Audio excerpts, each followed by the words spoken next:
नमस्कार दोस्तों, आज हमारे बीच मौजूद हैं पुलिस उपाधीक्षक श्री शुभम तौरी जी। बहुत बहुत स्वागत है सर आपका। धन्यवाद सर, हम ये जानना चाहेंगे कि आपका एजुकेशनल बैकग्राउंड क्या रहा है और आपकी पृष्ठभूमि क्या है, आप कहाँ से हैं और अन्य कोई जानकारी जो आप संक्षिप्त रूप से हमें देना चाहें। मैं बनारस का रहने वाला हूँ और मैंने वर्ष 2016 में काशी हिंदू विश्वविद्यालय से एमकॉम पास किया है।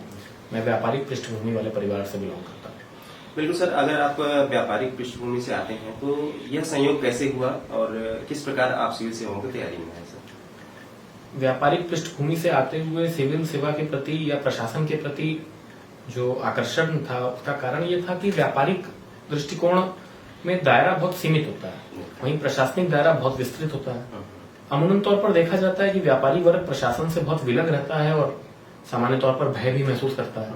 यही सारे कारण थे जिनके कारण मुझे प्रशासन की ओर आकर्षण मेरा बढ़ा और मैं इस तैयारी में आया। बिल्कुल, अगर आप यहाँ पर तैयारी करने के उपरांत पहुंचे तो वह आपने तैयारी को अपनी दिशा किस प्रकार देनी शुरू की और कब आपने सोचा कि मुझे यहाँ पे आना है। मैंने अपने स्नातक के दिनों से ही, ग्रेजुएशन के प्रथम वर्ष से ही तैयारी अपनी शुरू कर दी थी सिविल सेवाओं के लिए। प्रथम वर्ष में मैंने सूक्ष्म स्तर पर अपने स्तर पर तैयारी की, फिर उसके बाद द्वितीय वर्ष में मैंने अपने गुरुजनों का सानिध्य प्राप्त किया। सृजन आईएएस अकेडमी से मैंने बनारस से मैंने अपनी तैयारी की और एक सफलता का एक बिल्कुल, आपने इतनी महत्वपूर्ण और कठिन परीक्षा पास की और तैयारी की सर। उसके बाद आप पुलिस डिपार्टमेंट को आपने चुना जी। सर, कोई खास वजह कि आप एक पुलिस अधिकारी के रूप में अपने आप को देखना चाहें।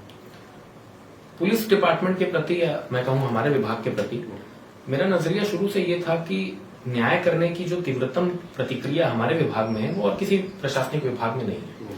जब कोई व्यक्ति थाने पर अपनी किसी समस्या को लेकर के आता है तो थाने पर जो पहला व्यक्ति उसे मिलता है उसमें इतनी काबिलियत होती है कि वो उस व्यक्ति की समस्या का या जो परेशानी से वो थाने पर आया है उसका तीव्रतम उपचार कर सके और उसे तुरंत सहायता प्रदान कर सके। यही कारण था मेरा कि मैंने इस विभाग को चुना। बिल्कुल सर, आप काफी कम उम्र में ही इन परीक्षाओं के लिए अपियर हुए और फिर सफल भी हुए अपने प्रथम ही प्रयास में। तो सामान्यतः देखा जाता है कि इतनी कम उम्र में ही गंभीरता का स्तर जो आप में है और जो आप लेकर आए, तो अब कल को चल के आपके हाथ में किसी जिले की एक कमान भी होगी, यूं कहें आप उससे भी आगे जाएंगे। तो एक नजरिया जो आप पुलिस को लेकर रखते हैं और किस प्रकार की पुलिसिंग आप चाहेंगे कि आपके द्वारा डिलीवर हो। पुलिस प्रशासन के प्रति या पूरी प्रशासनिक मशीनरी के प्रति मेरा जो सोचना है कि भविष्य का प्रशासनिक मॉडल बिजनेस मॉडल होगा।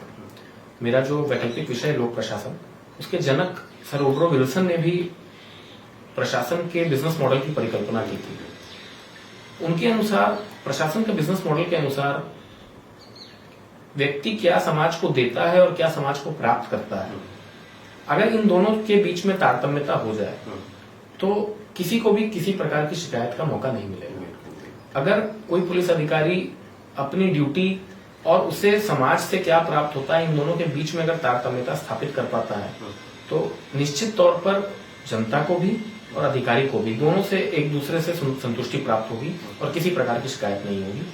इससे हमारे विभाग का या किसी भी प्रशासनिक विभाग की इफेक्टिविटी, एफिशिएंसी, प्रोडक्टिविटी आगे बढ़ेगी और यही भविष्य का बिजनेस मॉडल साबित होगा प्रशासन में। बिल्कुल, आप काफी यंग और ऊर्जा से भरे हुए हैं और आप चाहते हैं कि एक प्रोफेशनल अप्रोच होना चाहिए हमारे प्रशासन में। सर, साथ ही साथ ये भी जानना चाहूंगा कि आपके पास समय काफी कम रहा, यूं कहे कि आपने काफी कम समय में तैयारी अपनी पूर्ण कर ली थी। तो क्या वह अप्रोच रहा जो कि इतने कम समय में और इतने विशाल माने जाने वाले सब्जेक्ट और एक सिविल सेवाओं के एक सिलेबस को आपने कैसे कवर अप किया। सिविल सेवाओं के सिलेबस किसी महासागर से कम नहीं।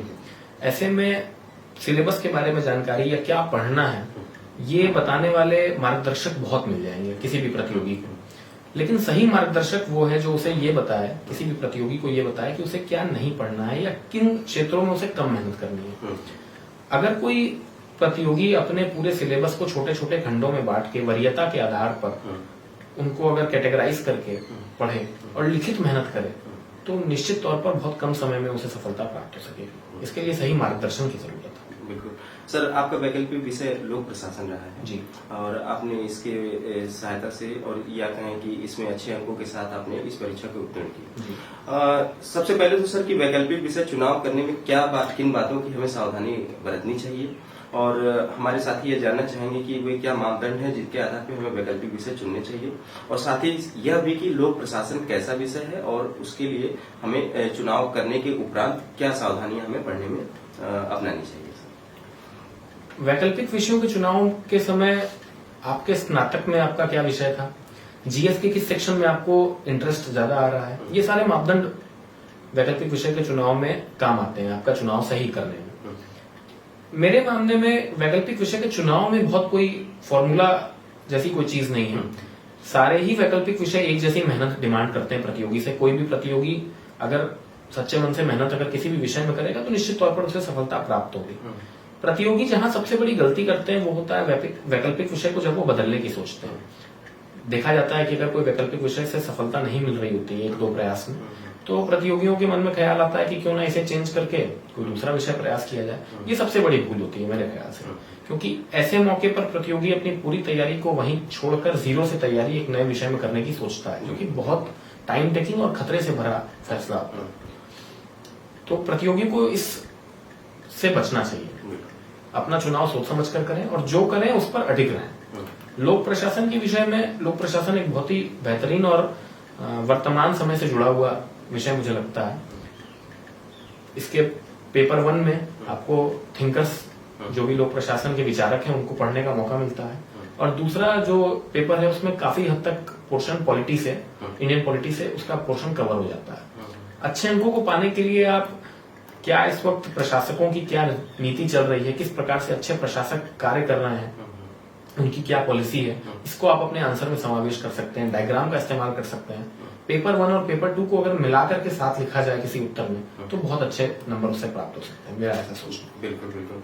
और सर मैं ये जानना चाहूंगा कि परीक्षा चूंकि कठिन है जी, और प्रतियोगिता का स्तर भी काफी ऊंचा है, तो मेहनत कितनी जरूरी है इसके लिए, आपने कितनी मेहनत की? मेहनत तो किसी भी लक्ष्य की प्राप्ति के लिए आवश्यक है। अगर इस मेहनत के मापदंड को मैं समय सीमा में बांधूं तो लगभग, अगर कोई प्रतियोगी 4 घंटे सच्चे मन से मेहनत कर रहा है तो लगभग 1.5 वर्ष का समय काफी है उसे प्रारंभिक परीक्षा से लेकर के साक्षात्कार तक की तैयारी के लिए। तो नियमित तौर पे 4 घंटे की पढ़ाई 1.5 से 2 वर्ष के लिए आवश्यक है। सर साक्षात्कार हेतु एक अभ्यर्थी को क्या सावधानी बरतनी चाहिए और किस प्रकार वो अच्छे अंक वहां पे प्राप्त कर सकता है? साक्षात्कार के विषय में मेरा मानना है कि, क्योंकि बहुत अनुभव नहीं है, पहला ही साक्षात्कार था मेरा मानना है कि वो ज्ञान की परीक्षा बिल्कुल नहीं है। अभ्यर्थी जब उनका मुख्य परीक्षा में उनका चयन हो जाता है तो वो घबराहट महसूस करते हैं, जब मैंने भी की थी कि ज्यादा से ज्यादा ज्ञान अर्जित कर लिया जाए, पता नहीं वहां क्या पूछ लें। तो मेरा अनुभव ये कहता है कि वो ज्ञान की परीक्षा नहीं है।